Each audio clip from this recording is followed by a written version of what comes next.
Hey everybody, Sean Bukowski here. Hope you're all having a great week. Going to talk about something that's a little bit not as fun to talk about this week, but at the end it turns out there's potentially happy ending for at least some people. We're talking a lot in this industry right now about the potential looming commercial real estate crisis, and we got some news out of Dallas last week that kind of is what we've been expecting a lot to happen.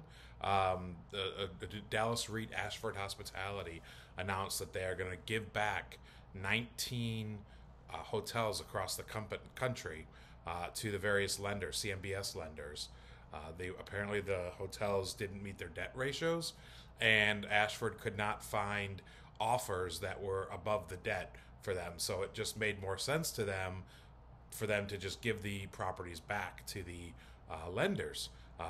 The alternative was for them to invest $255 million to pay down debts, and they just didn't want to do that. It just made more sense to give the deals back, and that's kind of what I think we might be on the horizon of seeing more and more of in the next couple of 18 to 24 months, because we're at this sort of hurricane or tsunami of bad sort of news.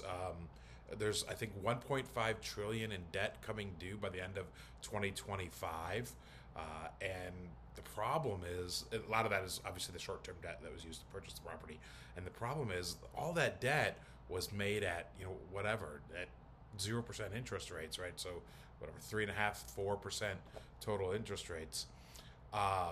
And now it's all coming due, and there's a lot of lenders that have left the industry and just don't want any more commercial real estate. So there's a lot fewer lenders than there were in 2017, 2018, 2019. And if you can find a lender to refinance that debt, it's going to be significantly higher than it was when you initially purchased the property. So you're looking at, I think I talked to somebody the other day who we were looking at one of our investments, which is a 20-some unit property, multifamily property, and he was talking about it being 8% debt if we had to get it now. That's a real problem, and that obviously can kill the economics of a deal if you don't, if you have to get that's that high. In addition, when you look at last week, we wrote about multifamily rental rates coming down. Office, who knows what's coming with office?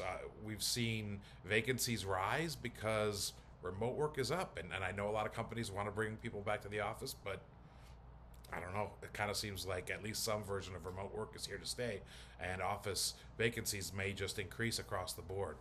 So we're kind of at this place where we could see potential pretty rough, 18 to 24 months going forward.